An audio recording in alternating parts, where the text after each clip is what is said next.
Welcome to the Olivet Nazarene University Church of the Week podcast presented by Shine.fm.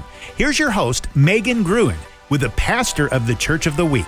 On the second Church of the Week podcast, I'm so excited to have Pastor Tim Kellerman joining me from Pointe Church of the Nazarene in Indianapolis. Would you start off by sharing where your church is located and when you meet?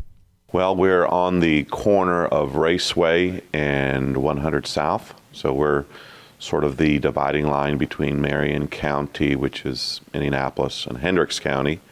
So it's the west side of Indianapolis, west side of the Loop. Our morning worship is at 10:30, and then we meet in connect groups throughout the week, including Sunday morning at 9:30. And then, of course, we meet on Wednesdays at 7 o'clock in the evening. Pastor Kellerman, what do you like best about your church, or why is it different from other churches?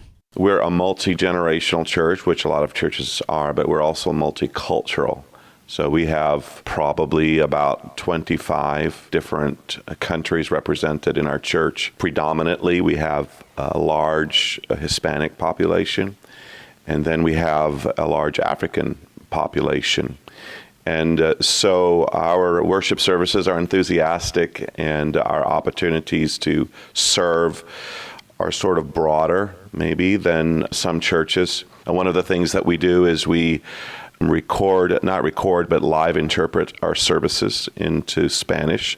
So those who don't speak English, they get headsets when they come in, and we enjoy a multicultural worship service, and it's one of the unique things of Grace Pointe, one of the exciting, fun things. What are some examples of the unique opportunities that Pointe Church of the Nazarene has because of being multicultural? This is directly related to those who come to our country. We have a group of people who work at getting, for instance, those who come from Africa, get them engaged in our community. We find them furniture and get them jobs and get them plugged into schools, and we have people who are willing to do that. It's not necessarily an organized church event. It's sort of intrinsic in our nature. Our Hispanic population is growing in our Connect group. They're very family-oriented. This month, I think, we'll probably baptize about 10. So this is an exciting part of what we're doing from a multicultural perspective. Would you share what your church's mission statement is? Our mission statement, rather, is to develop growing followers of Christ. And then we break that down. We have 4 values. So we want people to grow in their walk with Christ by worshiping Christ single-mindedly, to connect intentionally, to serve enthusiastically, and to pray without ceasing. And so our encouragement to our people when they come is that, of course, God is primary and central in all that we do. And then we try to encourage people to connect, to get involved in a connect group or some form of relationship. We ask that people get involved in serving components. So, for instance, our outreach, like during Christmas season, our connect groups, many of them are engaged in some sort of service project, whether it's feeding the homeless or gifts for the needy or whatever it might be. I sort of task those connect groups to not depend on the church as a whole, but to engage themselves. So they're at work serving. And then prayer is a big foundational thing for us here. We believe in the power of prayer and that it is the way that we communicate with God and He communicates with us, and it's the foundation of His presence and power. And so in a nutshell, that's our mission statement there. You've mentioned a lot about connect groups. Would you explain about what they are?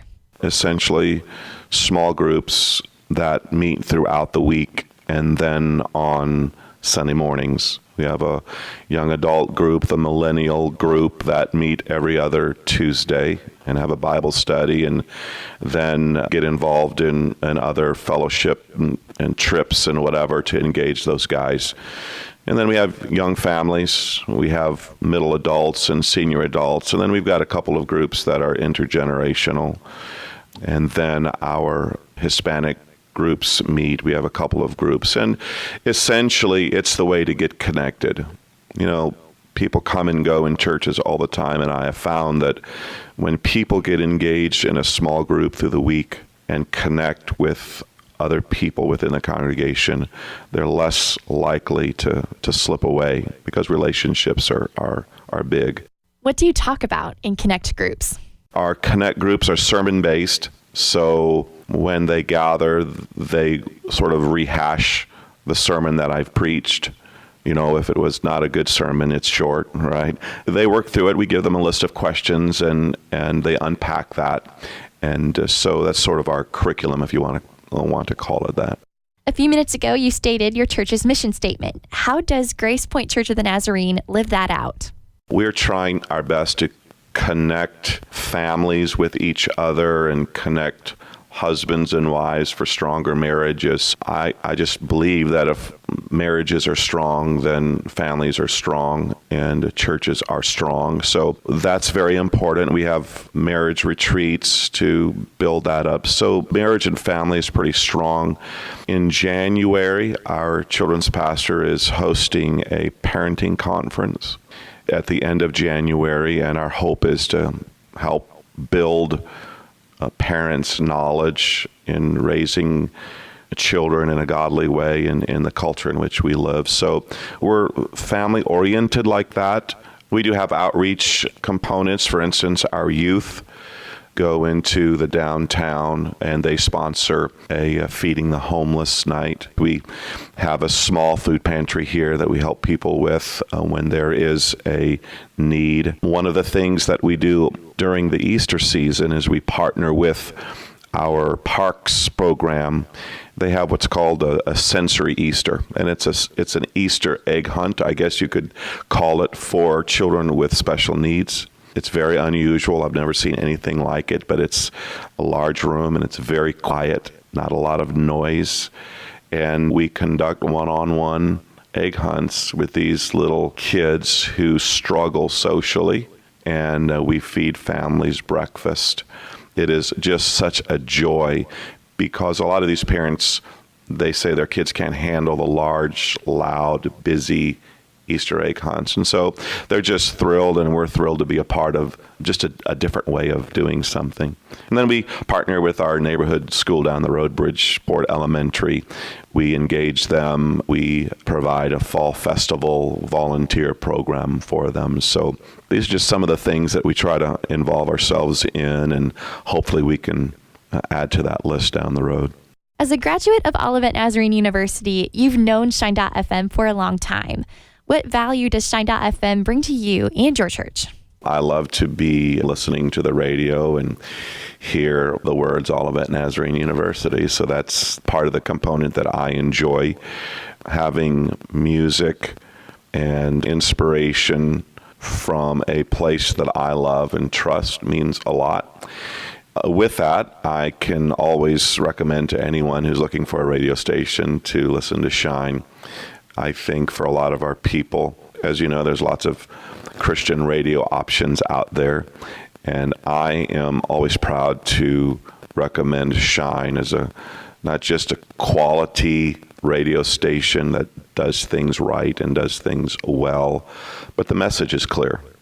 And as a pastor, that's just another layer of comfort. You know, I don't have to worry about it when I tell people, hey, listen, you should tune in and check out Shine.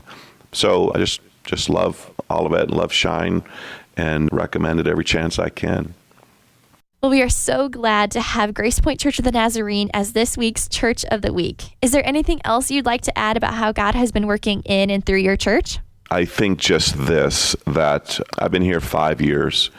This church as a whole is about 95 years old. We've been on this property for about 16 or 17 years.